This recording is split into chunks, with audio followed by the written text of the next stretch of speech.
दूसरे को दबाने गया था क्या? भोजन जो बन रहा था बटलोई में, कुकर में नहीं, उससे ही निकली थी ऊर्जा। ऊर्जा किससे? गैस नीचे था, निमित्त था, पर उसमें शक्ति नहीं होती तो गैस क्या करता? जो वाव उससे निकली थी, उससे क्या हुआ? पुनः उसका ही प्रयोग करके दबाकर बन गई। समझो, सीख लो दबाना। जितना दबाओगे, जितना दबाओगे। किसको? गेंद नहीं खेली प्रतीक? गेंद नहीं खेली? एक विशेष गेंद आती है जिसको जितना जोर से दबाओ उतनी जोर से ऊपर जाती है। दबाओ ना फिर। गेंद ले आऊं कल से महाराज? गेंद मत लाना, भीतर के भावों को ही गेंद बना लो और उसको ही दबा लो, तुम भावों के साथ ऊपर चले जाओगे। कितना महान वो उपशम गुण है। क्या क्या मिलेगा उस उपशम भाव से? समझ में आया? उपशम भाव अपने उन कषायों को, अपने उन कर्मों को, योगों को, जो जो भीतर चंचलता हो रही है उन सबको कम करो, प्रशम कर दो, उसकी मंदता को बना दो, साम्य भाव बना लो। सहनशीलता ही है। कष्ट आया, दुख हो रहा है, हम चिल्ला रहे हैं, मुझे दर्द है, दर्द है। अरे दर्द तो है ही, दबा दो, उस वेदना को फैला दो, वेदना को फैला दो, समुद्घात कर दो। नहीं हो सकता? समझना, दबा दो, दबा दो। उन एक एक विषय को हमें समझना है कि कैसे कैसे हमें अपने भावों को संभालना है। ये बाहर के दृष्टांत तो बहुत आसान है माँ, बाहर के दृष्टांतों को देख लेना बहुत आसान है, पर भीतर झांकना उतना ही कठिन है। जब भी बटलोई दिख जाए ना, जब भी बटलोई से वाफ निकले, बाहर की नहीं तो किचन में पहुंच जाओगे। जब हमारी भीतर की बटलोई की वाफ निकलने लग जाए, निकलती है कानों से, आंखों से, नाक से और मुंह से, तक कहना ही क्या, मुंह से तो निकल ही जाती है। तब सोचना कि वो जा रही है पूरी शक्ति, पूरी शक्ति बाहर चली गई।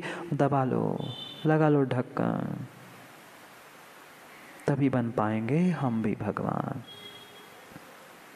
उपशम पूर्वदीय खवदी कम्मम, जो पूर्व में मैंने कर्मों को एकत्रित किया था, उस पूर्व कर्मों का क्षय करना है तो उपशम।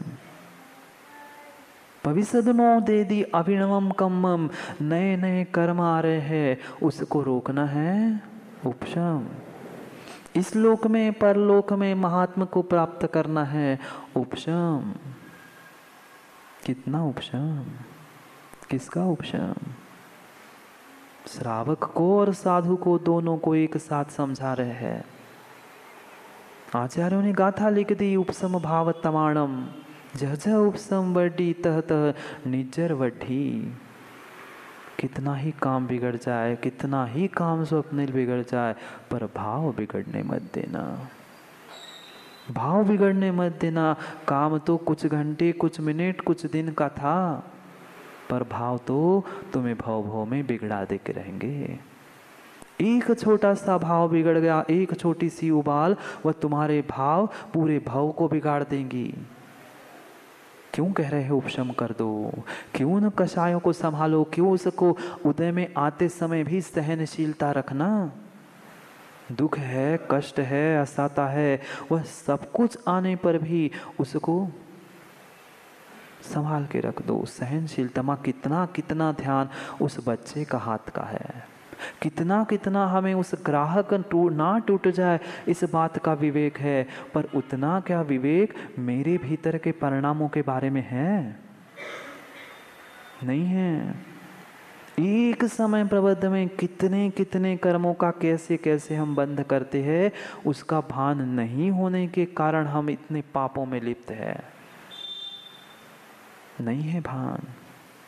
जितना भान माँ बच्चे के हाथ का है, जितना भान तुम्हें ग्राहकों का है, उतना भान मुझे स्वयं का स्वयंभू बनने के लिए नहीं है। होता तो शायद पंचम काल में नहीं आते, नहीं आते। करो करो उस उपशम को प्राप्त करो। उस जब तक उन भावों को, परिणामों को हम साम्यता से, माध्यस्थता से नहीं समझेंगे। बाहर के विषय में तो माध्यस्थता हम कई बार कर लेते हैं। देखना, उस बालकनी में खड़े थे, आपके घर के बालकनी में विपिन भैया आप खड़े थे। बहुत सारे लोग रास्ते से आते हैं, जाते हैं, आते हैं, जाते हैं। आप सबको देखते हो कि नहीं? आप खड़े हैं बालकनी में, जो आ रहा है, रोड से जा रहा है, वो सब कुछ मेरे आंखों से सामने आ रहा है।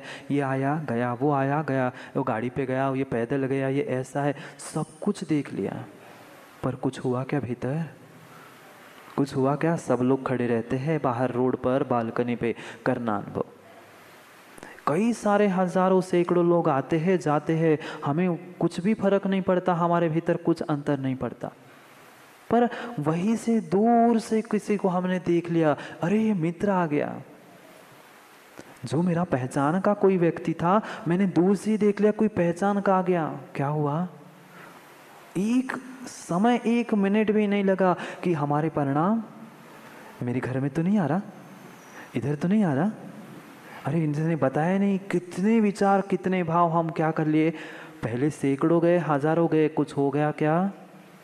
आए गए, आए गए। पर जैसे ही कोई जिसमें मेरा मोह था, राग था, उसको देखकर घर में तो नहीं आ रहा, उसने बताया नहीं है, फोन लगा दूं क्या, नीचे लेने चले जाऊं क्या? कितने भाव कर लिए, कितने संकल्प विकल्प हो गए। ये भी उपशम नहीं है, ये भी हमारी चंचलता हो गई। जैसे अपरिचित लोगों के प्रति हमारी माध्यस्थता थी, वो चाहे करोड़पति हो, गरीब हो, भिखारी हो, कुछ फर्क पड़ा था? नहीं पड़ा था। ऐसे ही मुझे उन लोगों के बारे में जैसे समान हमारी परिणति थी, ऐसे मुझे अपने भावों के साथ करना है।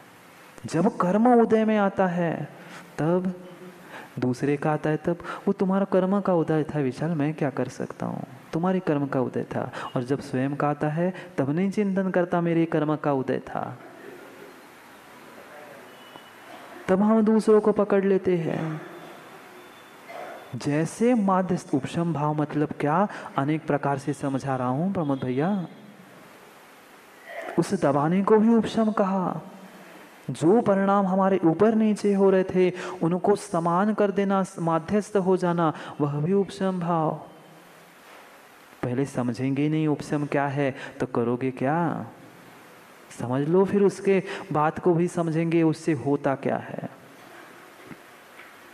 वह जैसे उन व्यक्तियों के प्रति हम माध्यस्थ हो जाते हैं, कोई भी आए, कोई भी जाए, हमें मतलब नहीं है। ऐसे ही सुख आए चाहे दुख आए, कोई कर्म का उदय आ जाए, मैं सीधा रहूं, मैं सीधा रहूं।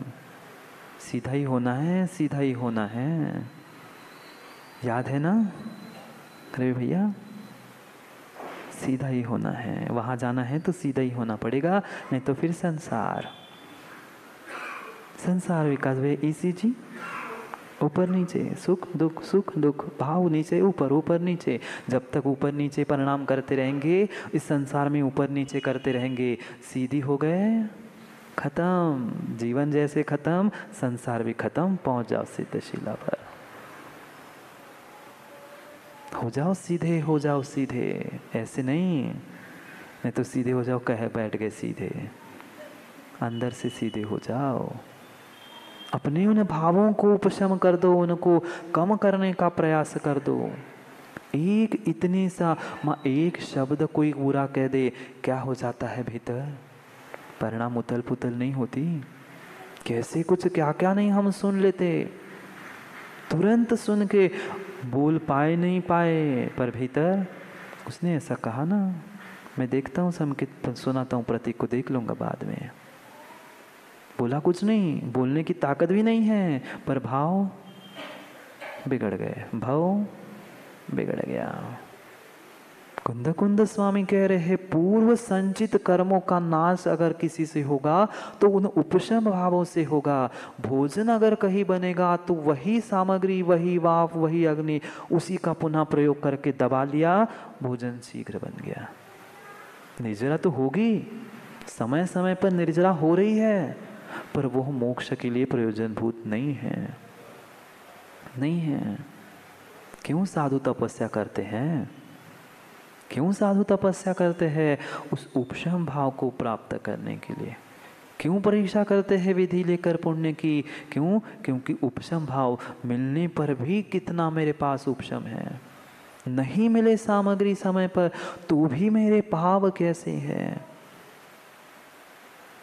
उपशम भाव तवाणम, वह जो उपशम भाव तप के लिए, तप के द्वारा उपशम भाव और उपशम भाव के साथ तप, आचार्यों की गाथा है, जह जह उपशम वड्डी तह तह निजर वड्डी। जैसे जैसे उपशम भाव बढ़ता जाएगा वैसे वैसे निर्जरा भी बढ़ती जाएगी। पूर्व संचित कर्मों का नाश मतलब क्या? निर्जरा ही तो है, निर्जरा ही तो है। अरे कितने कितने कितने उन धरती के देवताओं के दृष्टांत हमारे सामने हैं।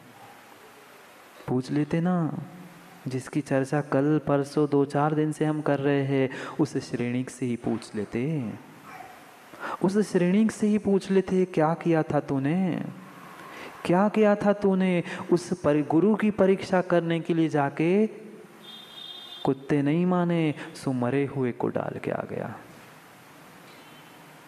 जिंदा नहीं माना सो मरे को डाल के आ गया। 1 दिन 2 दिन 3 दिन बीत गए, फिर उसने बताया रानी को कि मैं ऐसे ऐसे करके आया हूँ। वो आप क्या करती थी ना, वो कहती क्या कर दिया आपने, ये क्या कर दिया आपने? वो कहता क्या किया? अरे भाग गए होंगे वो सांप को निकाल कर। वो कहती नहीं, हो ही नहीं सकता, हो ही नहीं सकता। वे सच्चे भावलिंगी दिगंबर साधु होंगे तो अपने पर आए हुए उपसर्ग को, अपने पर आए हुए कष्ट को स्वयं को हाथ से सर्प को स्पर्श भी नहीं करेंगे। मरा मांस है ना, उसमें भी जीव, समूर्छन जीव उत्पन्न हो गए। वह दिगंबर तपोधन अपने हाथ से उसने नहीं निकाला होगा।